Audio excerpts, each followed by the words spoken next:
bahwa untuk memperdalam ilmu kedukunannya ia harus menumbalkan 72 nyawa manusia yang mana semuanya adalah wanita.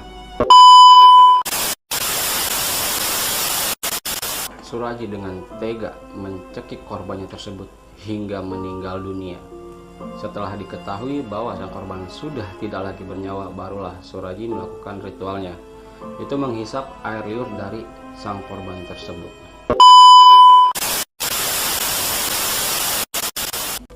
Oke, pada video pertama gua kali ini gua mau bahas mengenai sebuah kisah nyata yang sempat terjadi dan menggemparkan masyarakat Indonesia pada saat itu. Ya, kisah ini terjadi pada tahun 1997 di daerah Sumatera Utara. Sebuah kekejaman, sebuah kejahatan yang dilakukan oleh seorang dukun yang melakukan pembunuhan terhadap 42 orang, yang mana semuanya adalah wanita. Ya, kekejaman ini dilakukan di tengah-tengah perkebunan tebu. Ialah dia Ahmad Suraji alias Nasib Klewang alias Datuk alias Dukun AS dalam Jejak Hitam.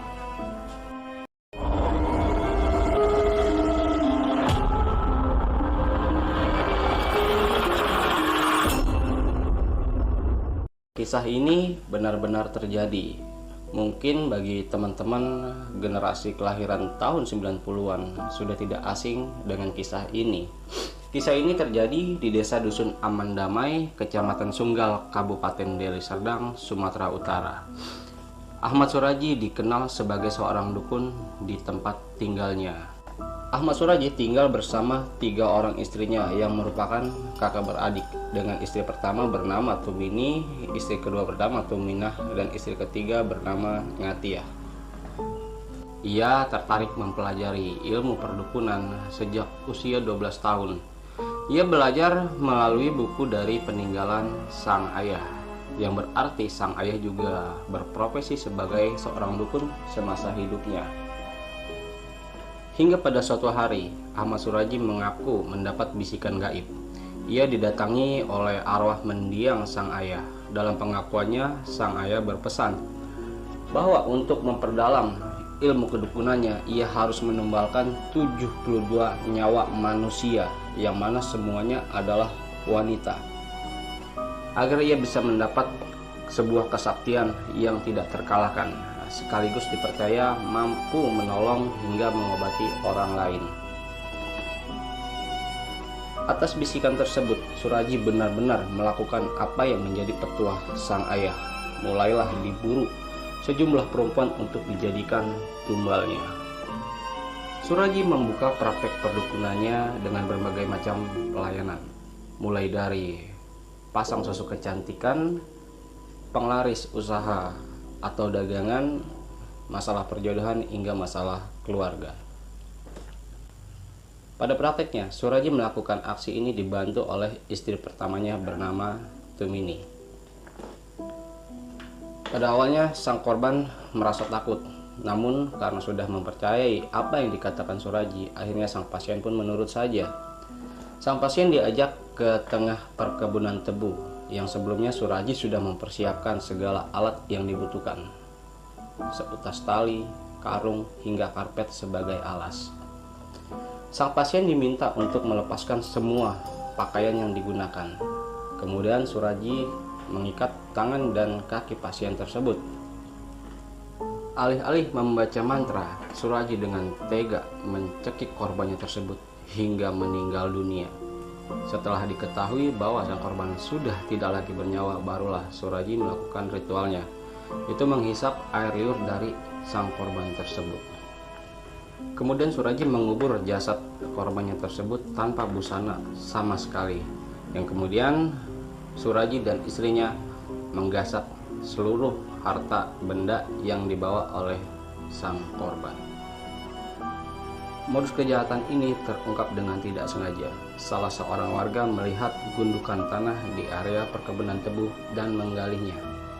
Setelah menggali gundukan tanah tersebut, betapa kagetnya karena yang ditemukan adalah sesosok mayat wanita tanpa busana. Atas temuannya tersebut, kemudian sang warga melapor kepada ketua lingkungan untuk diteruskan ke pihak yang berwajib. Pihak kepolisian mendatangi lokasi temuan mayat tersebut, dan setelah diidentifikasi, mayat tersebut adalah Sri Kemaladewi. Sri Kemaladewi adalah salah seorang warga yang dilaporkan hilang dalam beberapa hari terakhir.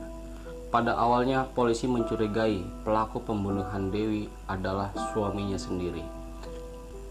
Sebab menurut keterangan warga, keduanya sempat terlibat pertengkaran pada malam hari sebelum Dewi dinyatakan hilang. Namun, kecurigaan polisi berubah setelah adanya laporan dari saksi yang mengaku mengantarkan Sri ke rumah dukun Suraji. Polisi lantas menindaklanjuti laporan dari saksi tersebut, hingga polisi mendatangi rumah dukun Suraji untuk dimintai keterangan. Pada keterangannya, Suraji mengakui bahwa memang Sri sempat datang ke rumahnya untuk berkonsultasi. Namun setelah selesai, Sri pulang begitu saja. Pengusutan kasus ini sempat terhenti karena bukti-bukti yang ditemukan tidak cukup. Tapi polisi tidak kehilangan akal. Mereka melakukan pendalaman terhadap kasus orang hilang dalam 1 tahun terakhir. Pada kedatangan kedua, polisi lantas menggeledah rumah Suraji. Satu persatu setiap sudut disisir. Ditemukanlah beberapa pakaian perempuan dan perhiasan.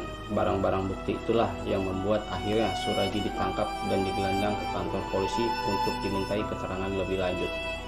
Setelah dilakukan interogasi lebih jauh oleh pihak kepolisian, akhirnya Suraji mengaku sudah menghabisi 41 nyawa perempuan untuk mendapatkan ilmu yang sakti.